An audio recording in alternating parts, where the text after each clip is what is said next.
नमस्ते, मैं हूं किशोर रजवाणी और अब आज की ताजा खबर। नमस्कार, आपके साथ मैं हूं अर्पिता आर्या।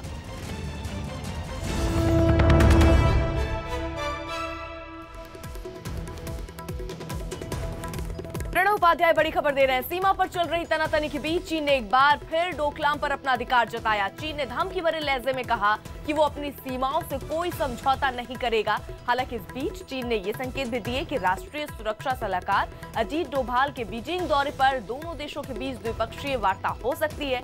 अजीत डोभाल ब्रिक्स देशों की बैठक में शामिल होने के लिए इस सप्ताह बीजिंग जा रहे हैं। चीन के विदेश मंत्रालय के प्रवक्ता ने एक बयान में कहा कि ब्रिक्स देशों की बैठक में से अलग अजीत डोभाल और चीन स्टेट काउंसलर यांग जेची के बीच बैठक हो सकती है। प्रणय, अगर ये बैठक मुमकिन होती है तो क्या जो विवाद है, जो गतिरोध है, वो सुलझ सकता है? देखिए, इस विवाद को सुलझाने की कोशिश लगातार चल रही है।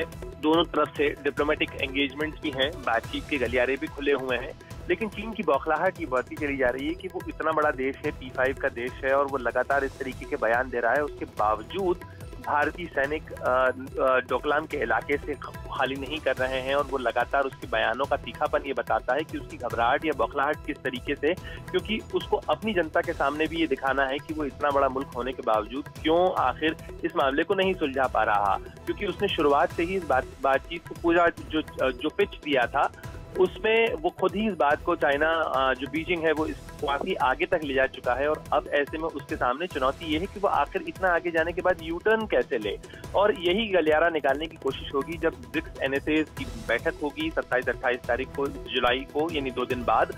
और उसके लिए भारत के राष्ट्रीय सुरक्षा सलाहकार भी जा रहे हैं, क्योंकि स्पेशल रिप्रेजेंटेटिव टॉक्स का एक मैकेनिज्म है बॉर्डर के सारे इश्यूज को रिजॉल्व करने के लिए, जिसके अंदर भारत की तरफ से अजीत डोभाल हैं और यांग जेची जो है वो चाइना की तरफ से रिप्रेजेंटेटिव है। तो इन दोनों के बीच में जब मुलाकात होगी, बात होगी, तो निश्चित रूप से ये मुद्दा सबसे महत्वपूर्ण मुद्दा होगा, सबसे बड़ा मुद्दा होगा, और कोशिश होगी कि एक समाधान का कोई रास्ता निकल सके। हालांकि भारत ये स्पष्ट कर चुका है, भारत की विदेश मंत्री संसद में ये कह चुकी हैं कि जब भी समाधान होगा तो यही हो सकता है कि 16 जून 2017 को जब चीनी सैनिक आए थे तो उससे पहले की स्थिति में वो लौट जाएं, यानी चीन भी अपने सैनिकों को पीछे हटाए डोकलाम के इलाके से, क्योंकि ये चीन और भूटान के बीच का विवाद है, और भारत भी अपने सैनिकों को पीछे हटा देगा। बहुत बहुत शुक्रिया प्रणय। गुजरात के बनासकांठा में कुछ लोग पानी में रस्सी के सहारे निकलते दिखे। भारी बारिश की वजह से यहां के कई इलाकों में कई फीट पानी भर गया और लोगों के घर तालाब बन गए। इसलिए पानी में फंसे लोग रस्सी के सहारे निकलने की कोशिश में जुटे थे। हालांकि पहले इन लोगों ने एक दूसरे का हाथ पकड़कर निकलना चाहा, लेकिन कुछ लोग पानी देखकर डर गए, जिसके बाद रस्सी की मदद ली गई।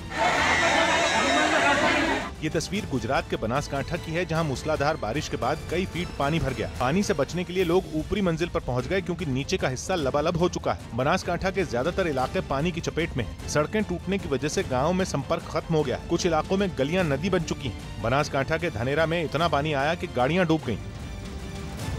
बनासकांठा और आसपास के इलाकों में बाढ़ में फंसे लोगों को सुरक्षित जगह लाया जा रहा है। वहीं एहतियात के तौर पर प्रशासन ने साबरकांठा के स्कूल और कॉलेज में छुट्टी घोषित कर दी है, क्योंकि खतरा अभी टला नहीं है। मौसम विभाग के मुताबिक बनासकांठा, साबरकांठा, पाटन, महसाणा, दाहोद और बोटाद समेत गुजरात के कई हिस्सों में भारी बारिश की संभावना है।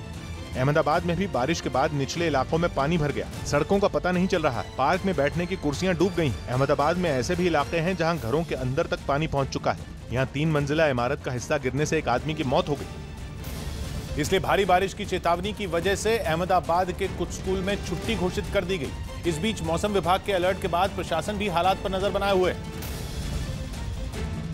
लेकिन बारिश लगातार जारी है। गुजरात के अंबाजी में बाढ़ जैसे हालात हैं। मूसलाधार बारिश के बाद पानी शहर में घुस गया और सड़कें लबालब हो गईं। लोग जान बचाकर सुरक्षित ठिकानों की तरफ जा रहे हैं। गुजरात के राजकोट में बारिश से हालात इतने बिगड़ गए कि वायुसेना को राहत बचाव का काम संभालना पड़ा। इस बीच गुजरात के मुख्यमंत्री विजय रूपाणी ने बाढ़ प्रभावित इलाकों का हवाई सर्वे किया।